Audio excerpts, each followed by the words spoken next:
Has your cat ever walked slowly onto your lap, turned in a circle, and settled on top of you like you're the safest thing in the world? That behavior has a name in animal science.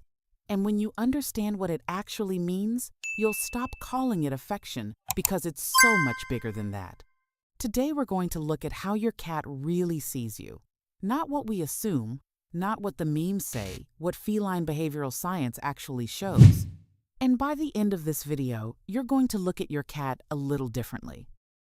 For decades, science described cats as naturally solitary. But anyone who lives with a cat knows that's not the full story. In the wild, cats may hunt alone, but they form colonies built on trust and cooperation. And when your cat moved into your home, they inserted you into that same logic. They don't see you as a different species they have to put up with. Behavioral studies show that cats interact with us using the same signals they'd use with other cats they trust. The raised tail, the face rub, the purr. What that means is that in their mind, the species barrier has come down. You're not a stranger who provides food. You're one of theirs. And coming from an animal as selective as a cat, that's about as high a compliment as it gets. Here's the most fascinating biological secret behind this relationship. A lot of what your cat does around you are behaviors they'd only have shown their mother as a kitten. When they knead your lap, that slow, rhythmic pushing motion with their paws, they're repeating the exact movement they use to stimulate milk from their mother. When they purr for no obvious reason, it's the same communication they used in the nest. Even as adults, cats slip back into that more vulnerable state when they're around us. That doesn't mean your cat is immature. It means they feel safe enough with you to let their guard down, something a predator almost never does. To them, you're the guarantee that the outside world isn't a threat right now. You are comfort and security in human form. If this kind of thing interests you, actually understanding what's going on in your cat's head, hit subscribe.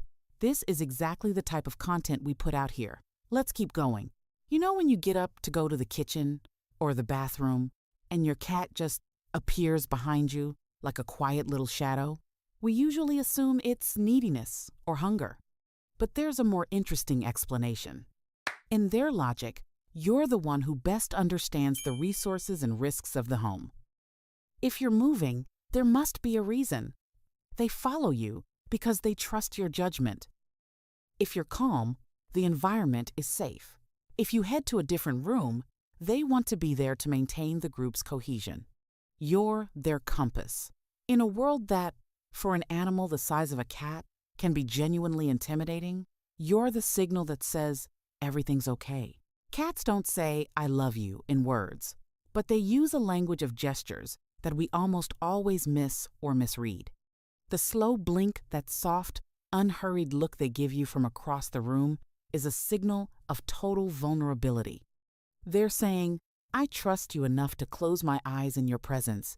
When you slow blink back, you're answering in their language, and that actually matters to them. The head bumps and the rubbing against your legs serve a different purpose. They're marking you with scent glands.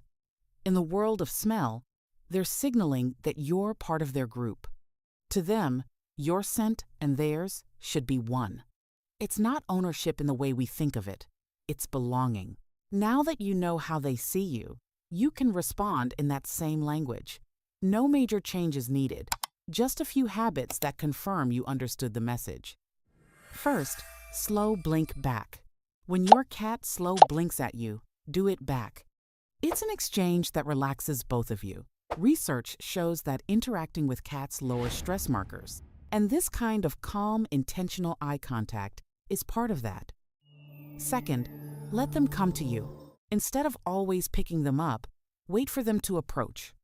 When you respect their space, they read you as someone who understands their nature, and that builds trust over time. Third, build a play routine. Cats are creatures of predictability. A 10-minute session with a wand toy or a ball at the same time every day signals that you're a reliable companion. It doesn't need to be long. It needs to be consistent. It also activates their hunting instinct. in a healthy way, which is something indoor cats genuinely need. When it comes down to it, owner is a pretty small word for what actually happens between you and your cat. What you have is the trust of an animal that, in nature, wouldn't need anyone and chose you anyway. Every time they come, without being called, and settle next to you, they're renewing that choice. And that says more about the care you bring to this relationship than anything I could tell you here. And since we're talking about taking care of someone who fully trusts you, there's a physical side to that equation that most people overlook until it's too late. I left a card here about how your cat's environment and daily routine directly affect how long they live, and how small changes made now make a real difference years down the road. Click it. Take care of your cat. See you in the next one.